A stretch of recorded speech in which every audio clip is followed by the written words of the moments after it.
So good evening and welcome to Copperfield's Books virtual event with Dr. Shamini Jain.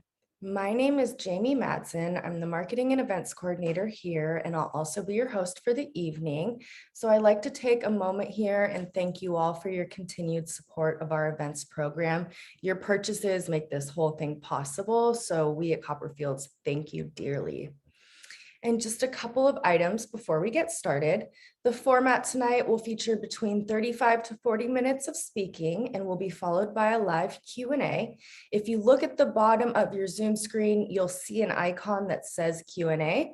Please go ahead and submit your questions and comments here rather than replying to me in the chat box. So the other thing is to go ahead and keep an eye out on your chat box tonight.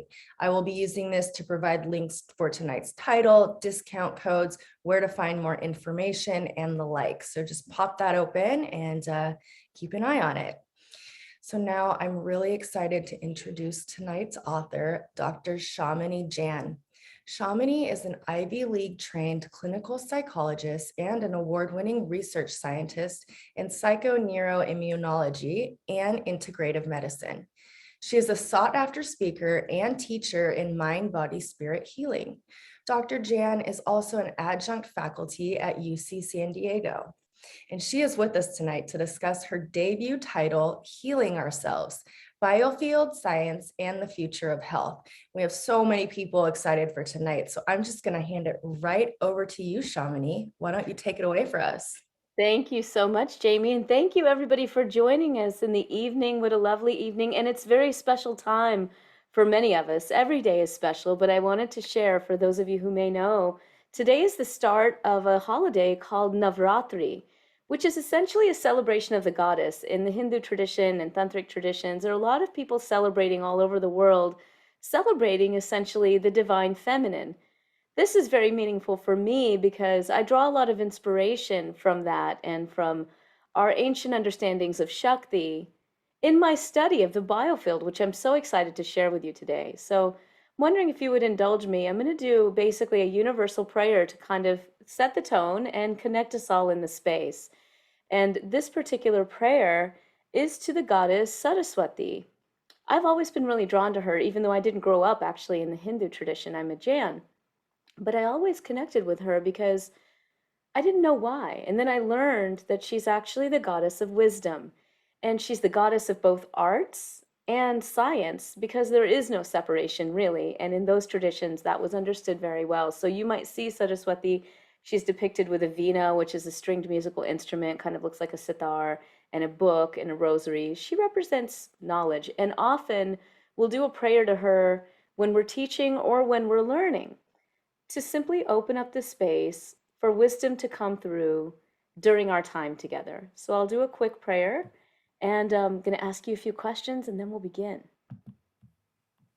So feel free to relax. You can shut your eyes if you want. You certainly don't have to. And if you know this prayer, please chant it with me.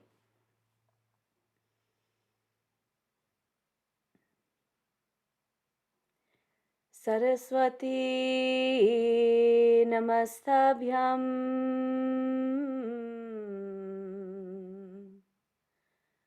Varde Kamarupani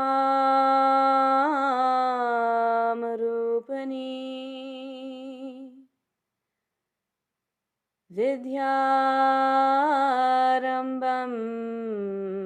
Karishami Siddhir Bhavatu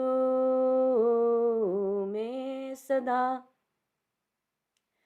Om Shanti Shanti Shanti.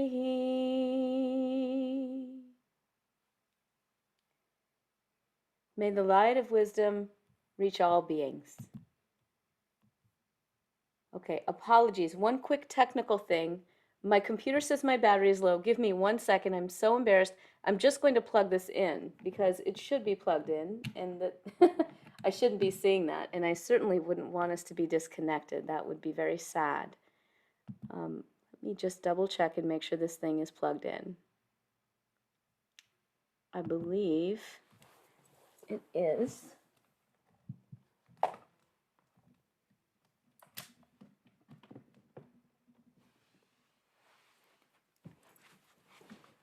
Apologies. It's a new computer. I won't bore you with all the details, but I'm just still learning it. And it is plugged in, so we should be good to go. Thank you so much for being with me. I hope you enjoyed that prayer. It is meant to be universal. I have a few questions for you all before we begin, because we have an hour together and there's so much wonderful goodness to cover, both in terms of science and practice. So, first, I'm wondering, and I think that Jamie's going to try to throw this up as a poll if you can.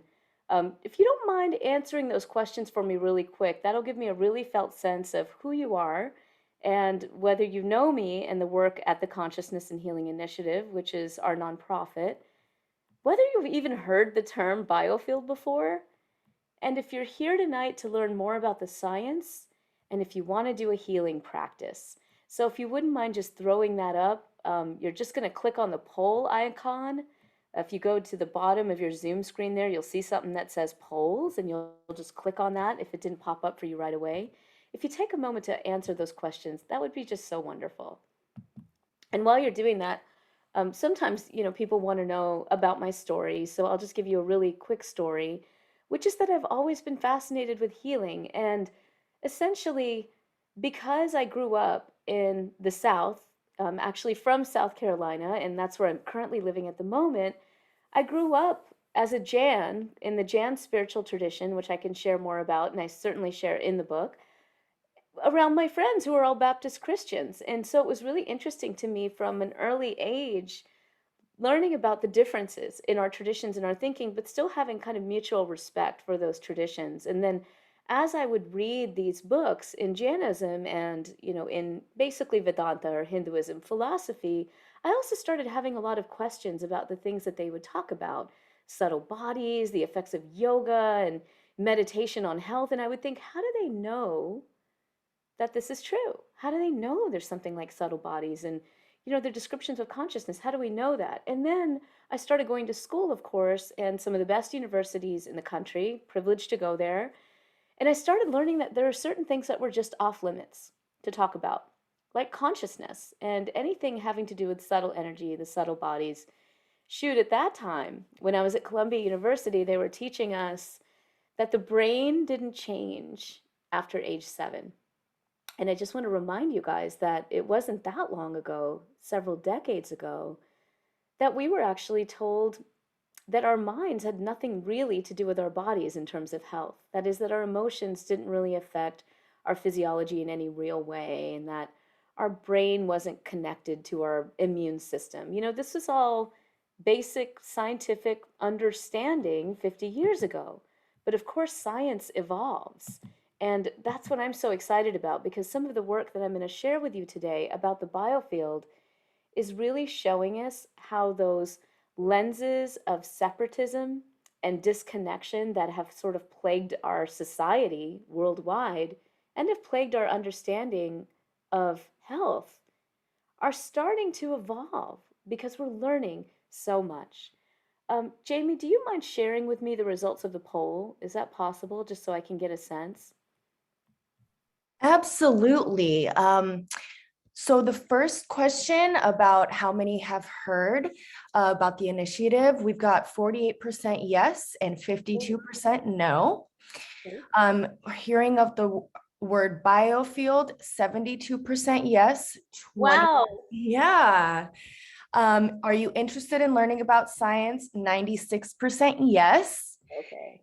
And are you interested in doing a healing practice? 92% yes. All right, let's see what we can fit in. And we're going to fit in Q&A. So this is going to be fun, y'all. I'm so glad you're science nerds like me. I'm going to be showing some slides so you don't have to look at my mug the whole time. So let me just pull these up. Give me just a second. All right. Oops, we don't want to be sharing the Zoom screen. Sorry. All right. So here is, of course, the book, and I'm going to encourage you to, everything that I'm sharing with you is in here, and as you imagine, we have limited time. So I do want to tell you, since you're science folks, this book has about 700 peer-reviewed published references. So everything that I'm about to tell you is not only, published in some abstract of a scientific conference, but they're science papers, they're nature papers. They are systematic reviews that compile the data across studies. I've done my best to really bring this together.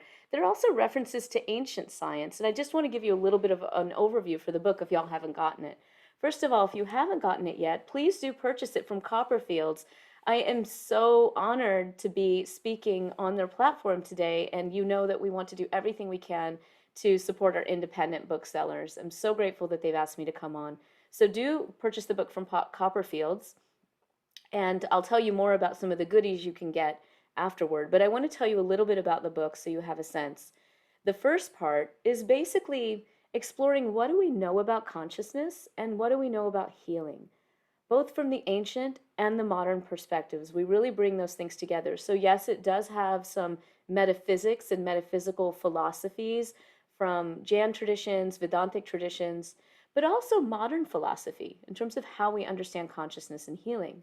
The second part of the book is all evidence. It's called What's the Evidence? And we go over evidence explaining how placebo is actually heal or holistic elements that activate life force. And we really break down the power of placebo, which we'll talk about a little tonight. We also talk about the evidence behind mind-body therapies, including yoga, different forms of meditation, and Tai Chi and Qigong, including exploring the actual cultural origins of those practices. And we dive deeply into the biofield work. And here I kind of take you on a fun journey, highlighting some of the best of science that's being done currently and what really drives me and my passion for this field. So you'll learn about cell studies, animal studies, clinical studies, and even.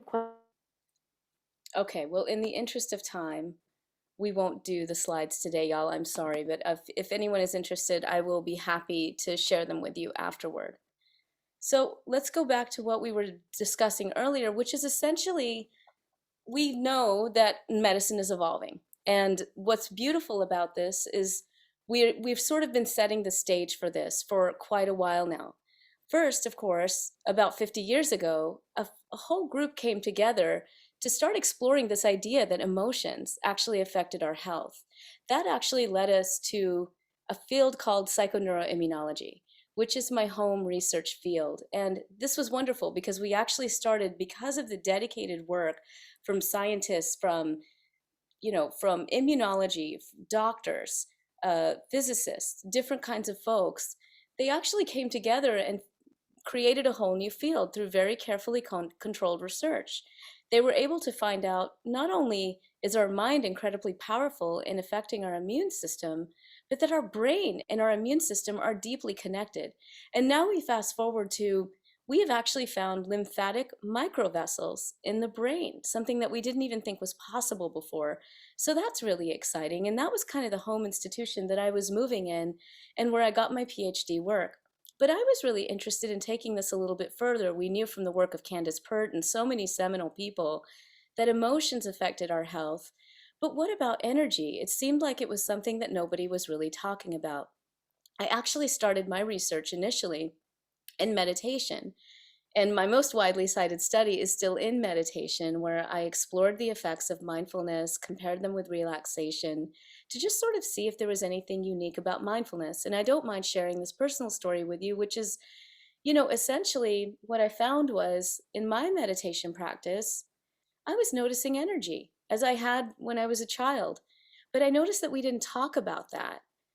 And we didn't talk about spiritual experiences either. And in fact, when I was a young graduate student going to Mind and Life Institute at that time, I guess it was, in the early-ish 2000s, we were kind of discouraged from talking about that stuff. It was like we couldn't even mention it. And it was okay to study things like meditation's effects on the brain and stress. And at that time, meditation research was really starting to take wind, but in that way, where we were really interested in how meditation lit up the brain and how it affected stress and emotions, but we couldn't really talk about the spiritual or energetic aspects of it.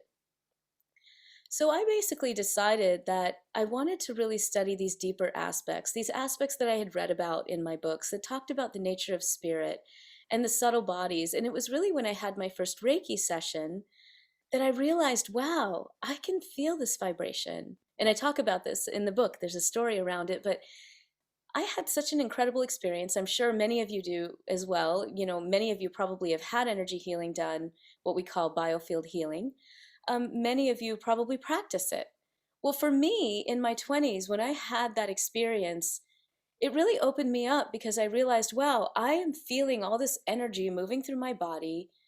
It's connected with my thoughts, and it's connected with certain emotions that I've been really holding on to. And I had this really profound experience, which is actually kind of uncomfortable. Usually they're not uncomfortable, but it left me thinking, wow, this is really worth studying. And I wonder who's studying it. Well, not many people were, really. There were these great books by folks like Daniel Benner and Jim Oshman talking about energy medicine and the effects and thinking about mechanisms, but nobody was out in the university doing much in this area. Long story short, I sort of moved into this area and I learned that it was being called the biofield, what we had been calling Reiki, healing touch, therapeutic touch. All of these types of therapies were being called the biofield. So a lot of people ask, well, why do we call it the biofield anyway? Why don't we just call it plain energy medicine? I'm going to tell you a little bit about why, what I learned. Maybe about 2 decades ago, actually, a group of scientists and healthcare providers and healing practitioners got together at the National Institutes of Health. And they defined this term biofield as a way of putting together what we're starting to learn about these fields of energy and information that connect us and heal us. And they describe the biofield as a massless field, not necessarily electromagnetic, that guides the homeodynamic functioning of a living organism. So, what does that mean? Essentially, they were talking about fields of energy, like we talk about energy medicine, but also information that this energy is intelligent. And I'm going to tell you about some of the studies that suggest that's very true. That these fields are not just energy that drop off at a distance. When we define energy, we define it as something that drops off at a distance. It follows an inverse square law. But when we look at the studies of distant healing and some of the other effects of energy, we learn that there's information that's being carried in this energy.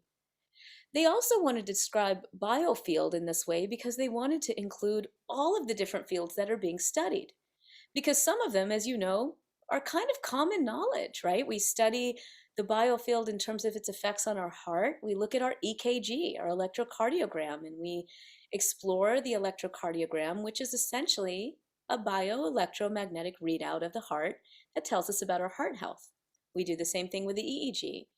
We even use the magnetoencephalogram, which actually has electrodes off of the head, right, to measure magnetic fields off of the head. And now we're starting to do that in the body. There are researchers doing that at MIT.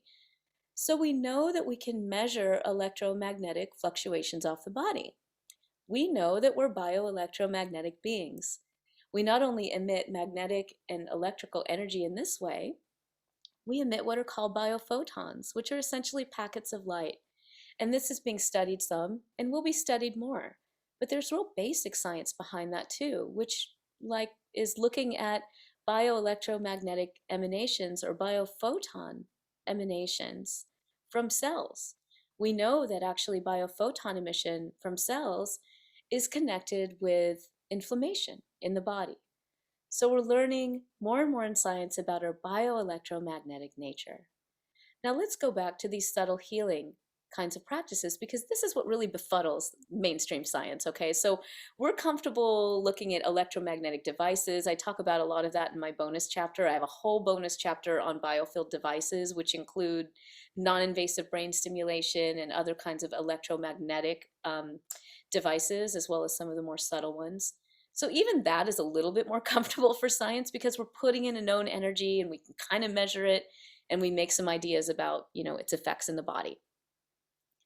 But when we talk about these ancient biofield practices and the ancient understandings of the biofield, which are prana, chi, ki, so many different descriptions of this subtle energy in science. And these types of energies have not only been talked about, but have been understood to be a fundamental aspect of understanding our healing. The biofield, especially from the ancient wisdom, really serves as a bridge to understand how consciousness affects healing.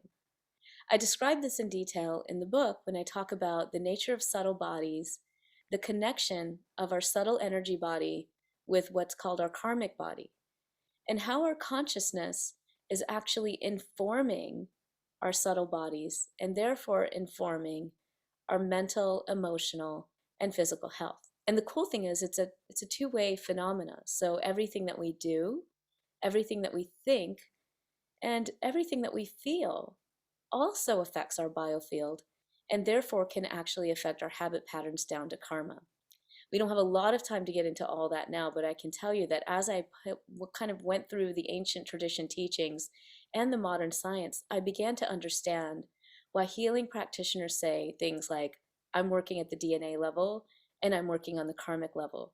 When we begin to understand the biofield and some of the science behind it, we understand a little bit more about why they say those things, because it really serves as a bridge. Now, in terms of the data behind biofield therapies, one of the things that I can tell you is that there are over 400 clinical studies in biofield therapies. So these are things like healing touch, Reiki, therapeutic touch, laying on of hands, Jo Ray, and many other traditions.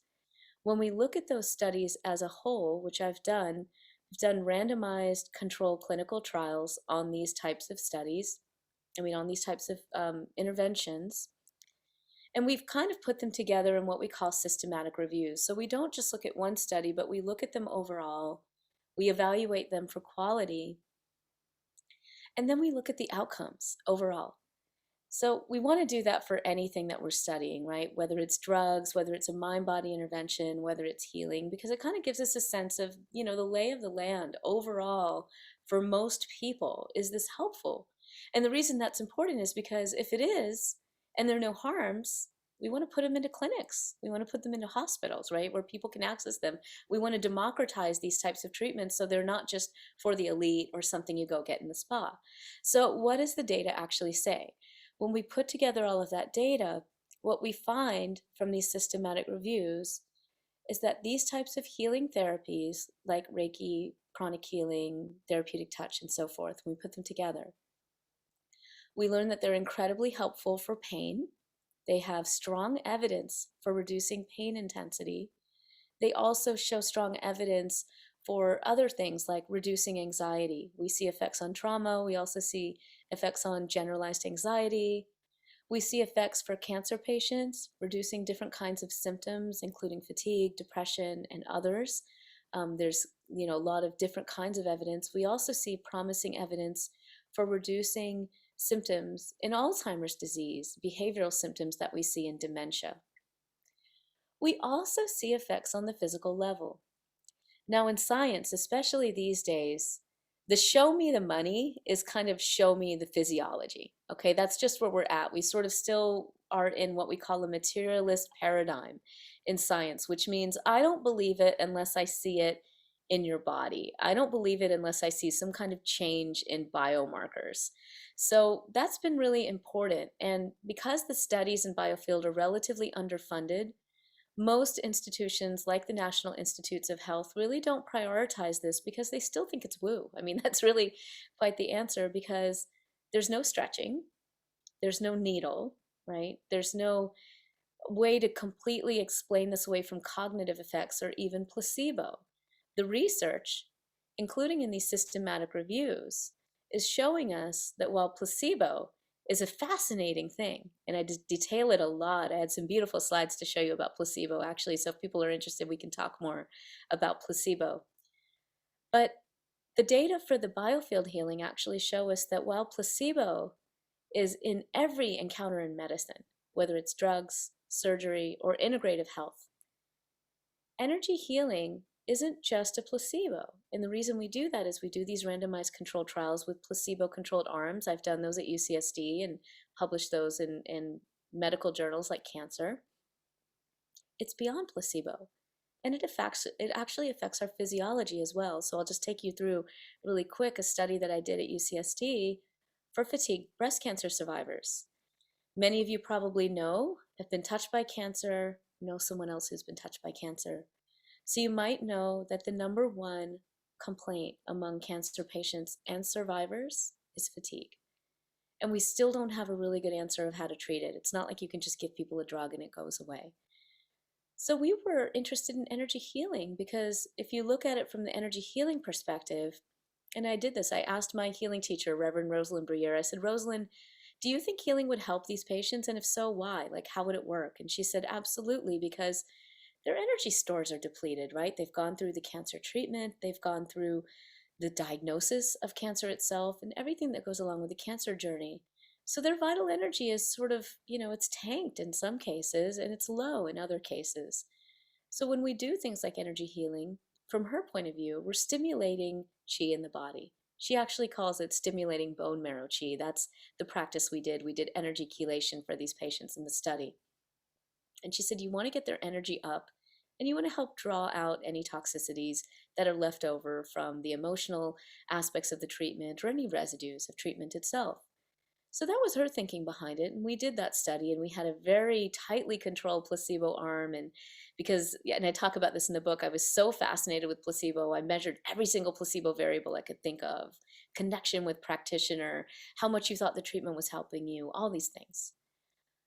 We found that energy healing not only dramatically reduced fatigue for these survivors over a month's period in this randomized placebo-controlled trial, we found a unique effect for this healing approach to affect the physiology. It affected cortisol rhythms in the body, which are incredibly important for fatigue breast cancer survivors.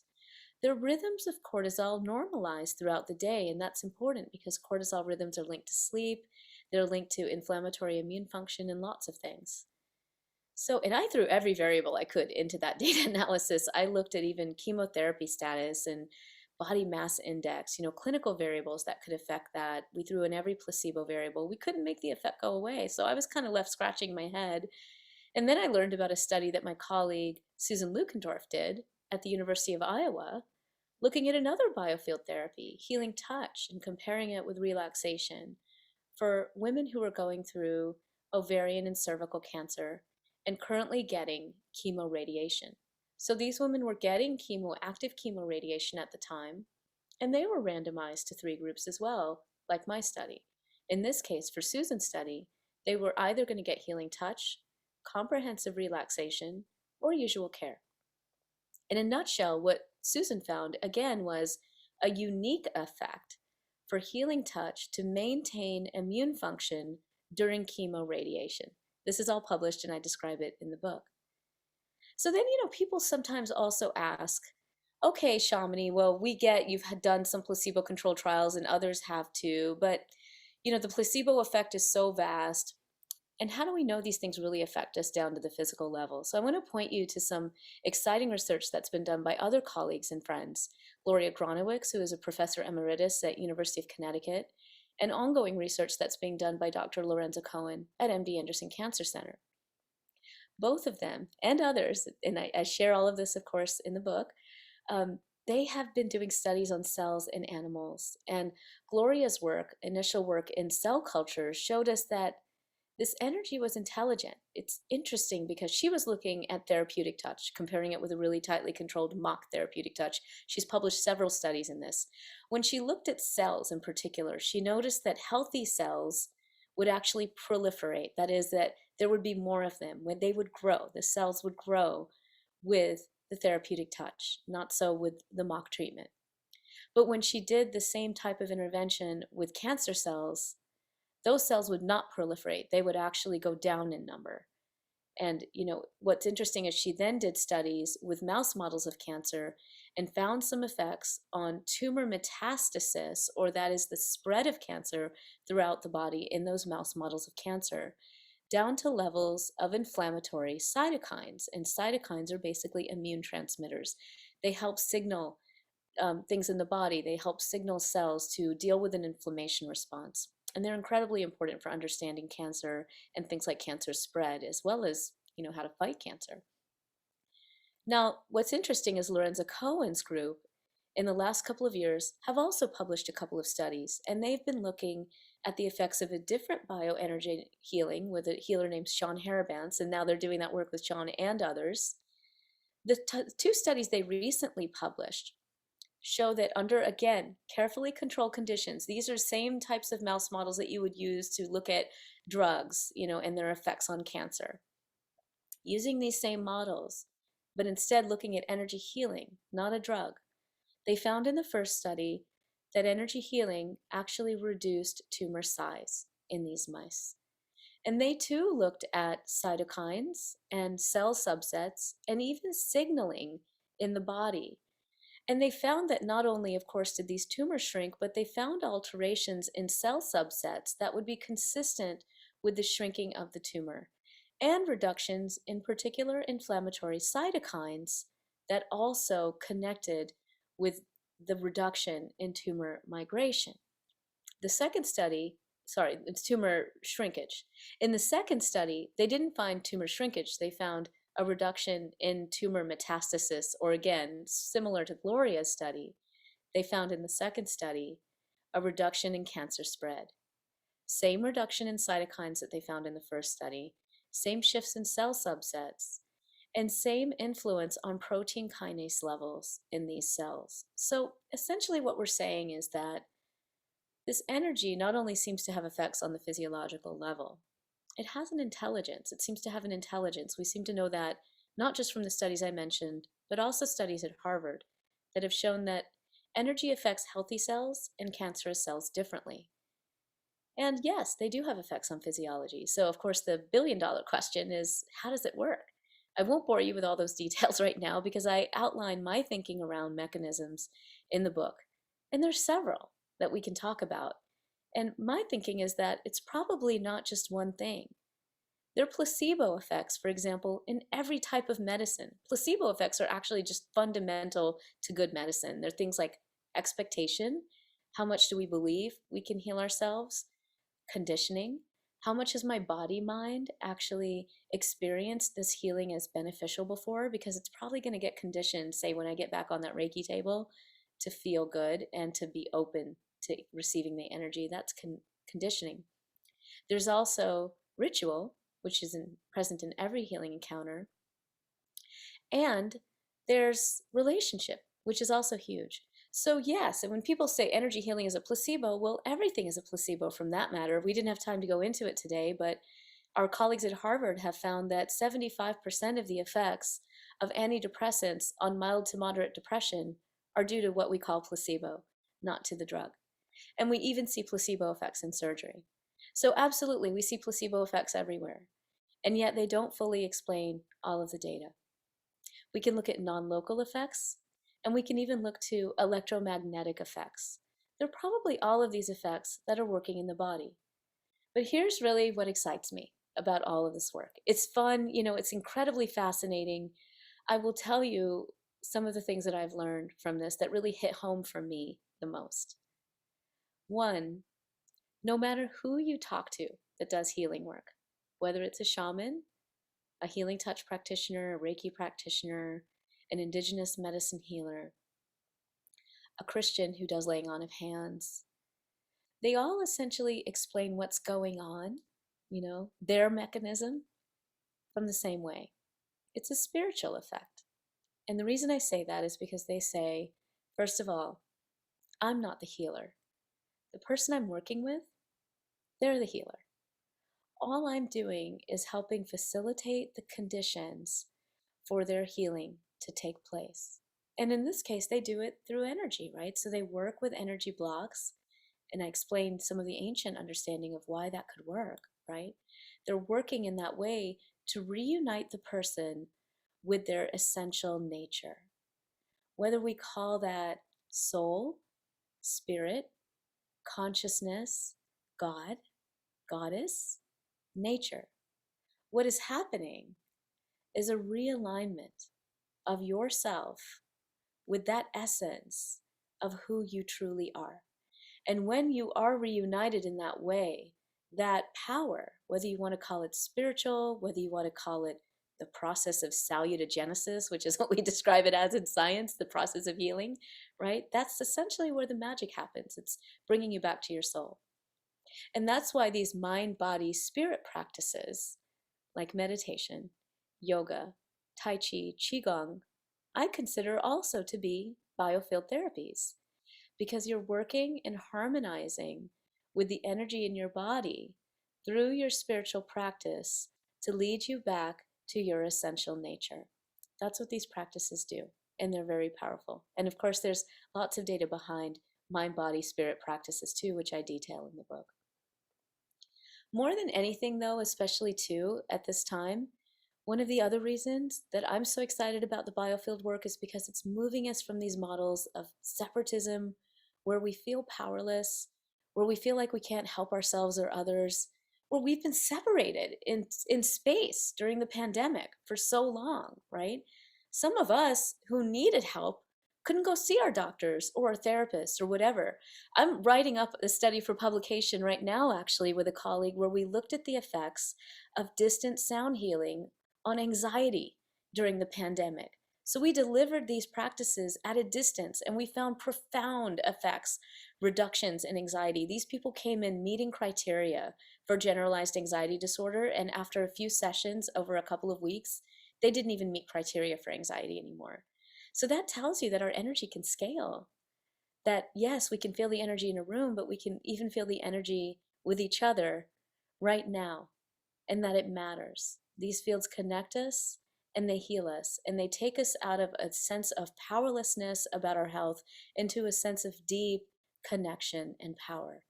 And that's really what I love, honestly, about the biofield the most. So we're coming to a quarter of the hour. I would like to lead us into just a very brief practice. Speaking of practice, because, if knowledge is power, then practice brings wisdom. So let's do a practice together to kind of unite in our hearts, and then we'll go to questions. So if you're sitting, I'm going to invite you to just relax in your seat and take a nice breath. Now I'm just going to do a brief practice, which I do detail in the audiobook and in the third part of this book, Healing Ourselves. The third part is called the Healing Keys, which are basically practices that any one of us can do anytime. You don't have to be trained in energy healing to do them. I've brought the best of clinical psychology and mind-body practices, spiritual practices, energy healing practices for us to do all the time for our own healing and for our own joy. So we'll do a practice now and just connect with your breath.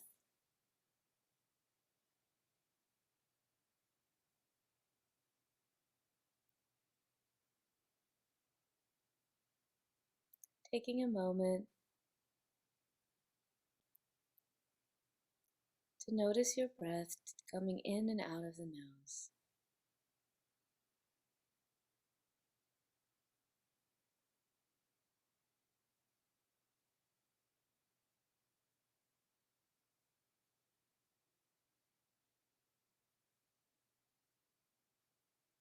And if you need to let go of any tension, even a release of the mind, just allow yourself to exhale slowly, perhaps out the mouth. You can even make a sound. I'm a big proponent of sound. Ah.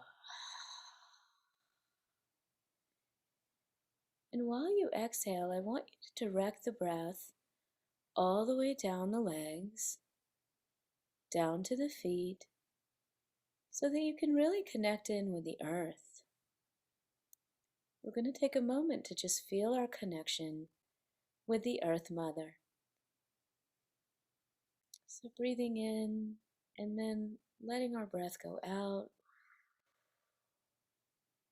letting the breath travel down the body, touching the stomach, the hips, the legs,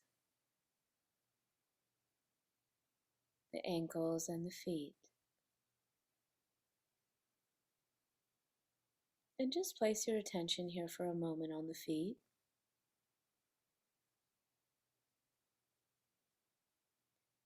And literally see if you can just breathe into the soles of your feet.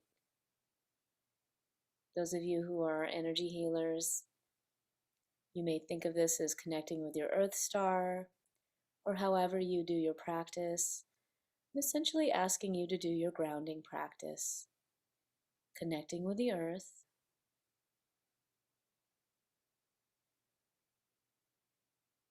feeling the reverence for her, the biggest biofield of all that supports us in our human form. And just let yourself sink in for a moment.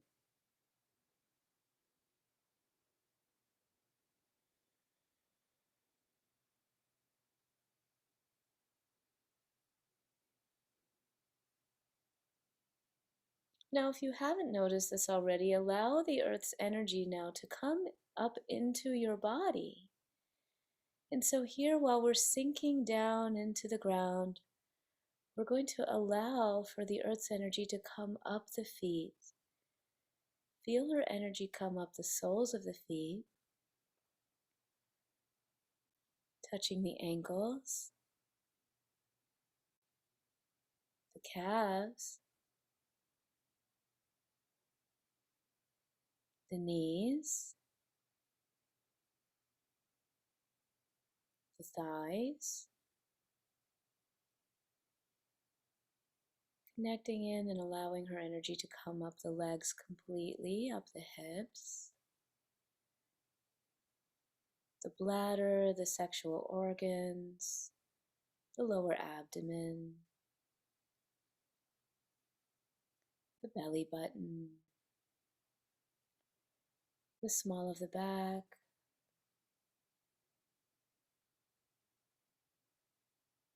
the tailbone and the belly, the lower back,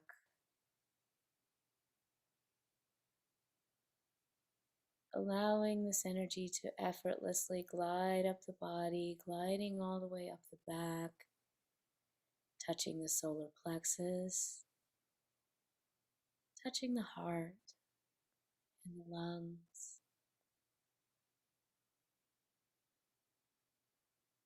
the front and the back of the heart, throat, the back of the neck,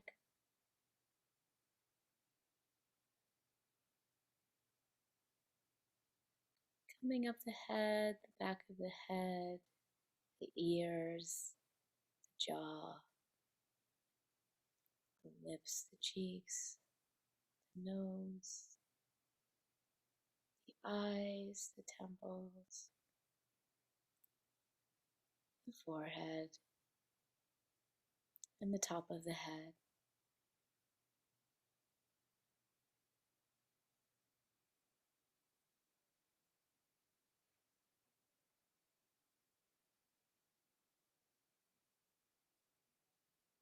And now let's place our attention in our heart center. I'd like you to tune into the front and the back of the heart and just take a moment to notice your breathing.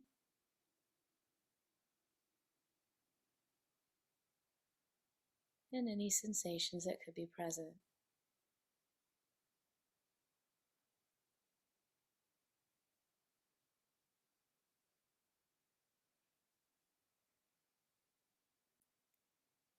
From this place of connection,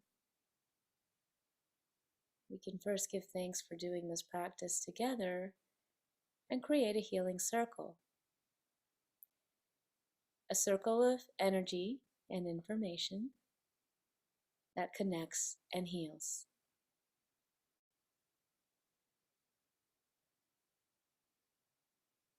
And we ask that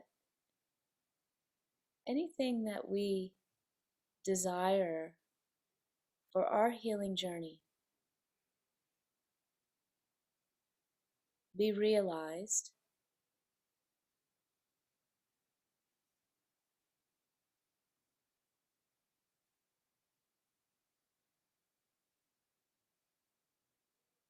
and that our hearts be filled with light.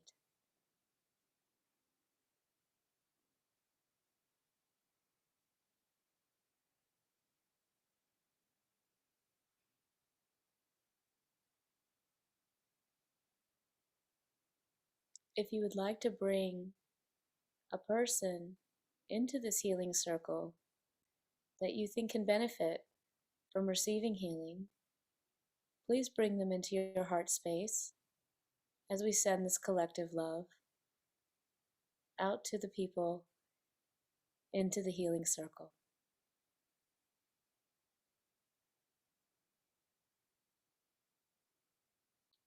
Bring to mind anyone you would like to give healing light to.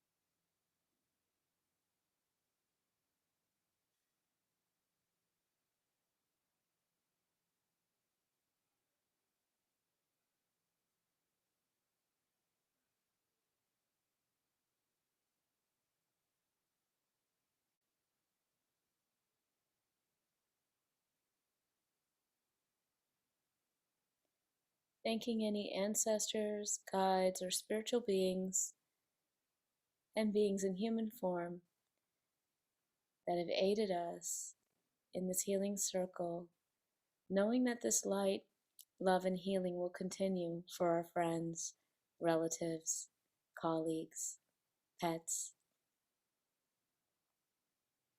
Giving thanks for this very brief group practice. When you're ready, if you've had your eyes closed, you can open them.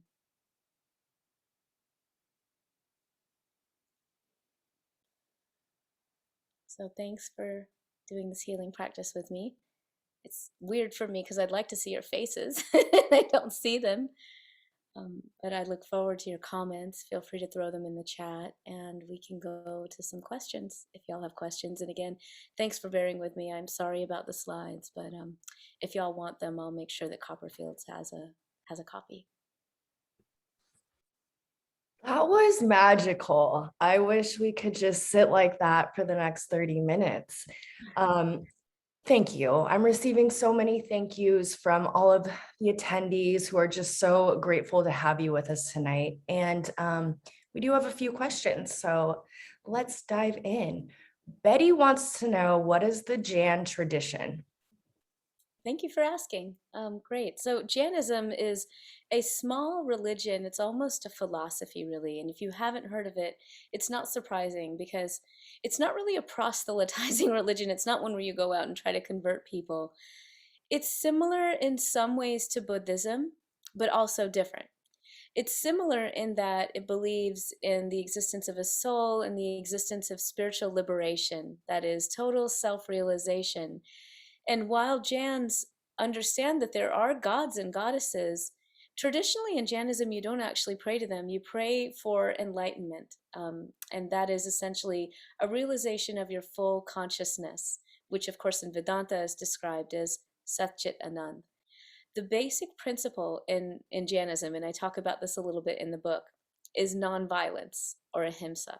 So if you've seen Jain monks and nuns, they walk around with a mupati, which is a piece of cloth, over their mouth. And the reason they do that is because they're making a conscious choice to not kill as many organisms when they breathe, because just by nature of being alive, we are in the cycle of birth and death and the cycle of violence. So they are making a conscious choice to basically do as little harm as possible, knowing that being in the world you do harm.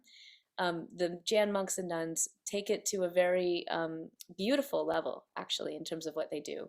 So Jains typically don't eat meat. A lot of us are vegan, and we do our best to practice the principles of ahimsa as well as other core principles. Jains do kind of pride themselves on their metaphysics, I will say.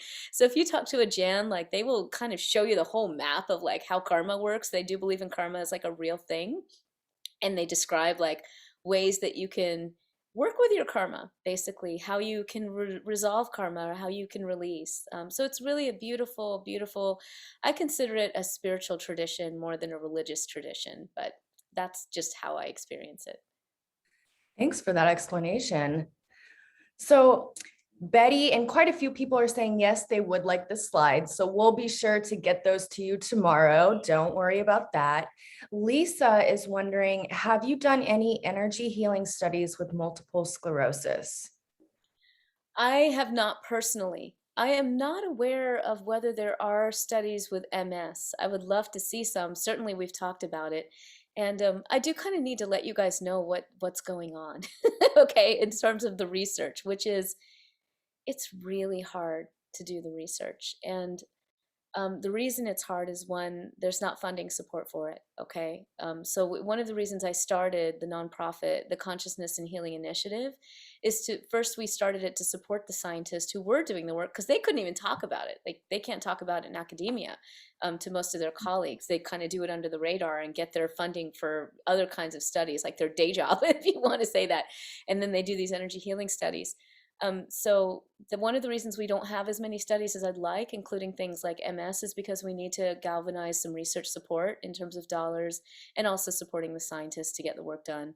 Sometimes, and I didn't share this specifically in the book, and I don't want to name names, but I've had colleagues even now, even when they do get some funding, they get pushback from the establishment, who say, this is crazy. Like, you're going to do, like, we're going to get laughed at, so there's a real cultural issue with studying these practices, but we're breaking those barriers. That's the good news. And our nonprofit, the Consciousness and Healing Initiative, is really helping lead the way. I'm glad you brought that up. I did share where you can find more information, and included is the website to her nonprofit. So be sure to check that out. While I have you, what are you working on next? Yeah, you bet. Well, I do want to tell you a little bit about Chi because Chi is the Consciousness and Healing Initiative, which is the nonprofit. Do connect in, and I'll tell you why. We have leaders in the field. We have free webinars and Ask Me Anything sessions every month. Like right now, we're doing them twice a month. It's been amazing, actually. We have a leader in the field coming next Friday, Donna Eden and David Feinstein, if some of you guys know them. They're coming to do an Ask Me Anything session with us. So go to chi.is. We've got you so covered. We've got reports on healing. We did this massive review and kind of mapping of the space for biofield therapies, exploring not only what the science says, but how can we really transform healthcare with these practices? How can we integrate healthcare practices into healthcare and into self-care? So you can read the report, you can sign up for our webinars and AMAs, they're totally free. And just connect in with the community. It's really a community of healers and scientists and whatever. So stay connected with us. I host those, so you'll see me there too, and you'll get our emails. We send a lot of science emails too, kind of updates on some of the latest and greatest that's going on. So, a lot of what I'm up to is around the nonprofit work, and I am teaching as well. I just lined up in-person teaching at Esalen. I've taught there a few times, a beautiful place, and a lot of you guys are probably West Coast, so you probably know about Esalen and Big Sur. Can't speak more highly of it. It's really a beautiful place to teach. I'll be teaching the Healing Keys, which is that third part of the book where it's really going to be focused on practice. We'll talk about science too, but we're really into jump-starting your own healing journey and in a joyful way. So I'm teaching there in March of 2022. And I'll be teaching at the Art of Living Center in late April, early May, which is in Boone, North Carolina on the East Coast. So I'll be doing those things there. And yeah, just connect in with Chi. I'm always doing stuff. I also, for those of you in LA, or even if you're not, because it's Mental Health Awareness Month, I'm actually guesting with Good Day LA every Monday this month to share some self-healing tips. So jump in and connect with us. You can just look at Fox 11, Good Day LA. I go on around 9:30 Pacific every Monday. So connect in with us there, and you can follow me on, social. Dr. Shamini Jain, I think, is on like Twitter and Instagram and Facebook. I'm fairly active on those channels. Thank you so much. This has been such a great hour. And, like I said, so many people are still thanking me. And, I have so much admiration for what you're doing. And, keep going as far as you can with that lack of funding. For everyone asking, yes, this is being recorded. Everyone will receive an email tomorrow that includes the link to purchase tonight's title, the discount code, a link to the recording. I'll include all of Shamini's website links, and hopefully we can get the slideshow to include with that as well. So if you just watched tonight, no problem, we've got you covered. And with that, Shamini, do you want to take us out for the evening? Sure. One more thing I want to tell you. Please do purchase the book through Copperfields, but when you do, after you do that, go to healingourselvesbook.com. The reason I want you to go there is because I actually have a bonus form for you. And if you fill out that bonus form, it's really easy. You're going to basically just tell, yes, I bought the book. You're going to put your email in, you're going to get a link. And when you get that link, you're going to get a bunch of bonus materials. So I really want y'all to have that because I know you'll love them. There are videos of dialogues with Deepak Chopra and Rudy Tanzi from Harvard, Bruce Lipton, Greg Braden, Donna Eden. I have a whole ebook on Biofield devices for you, and I have free meditation. So go to healingourselvesbook.com. Get your book from Copperfields, fill out the form, and get all of those goodies. I really would love for you to have them. Yeah, I'm going to do a quick chant, if that's all right, to take us out. Does that sound good? Absolutely, yeah. Okay, great. So this one will be again in honor of Navratri, which is the 9 days of the goddess, and today is the first day. So, Om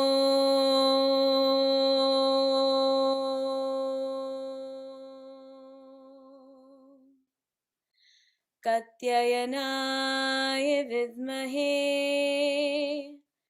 Kanyakumari धीमहि तन्नो दुर्गे प्रचोदयात्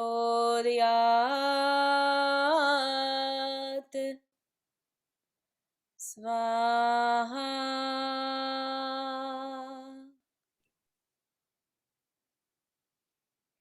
May the light of your biofield and your inner Shakti stay with you and bring you much joy throughout the rest of this year and the rest of your life.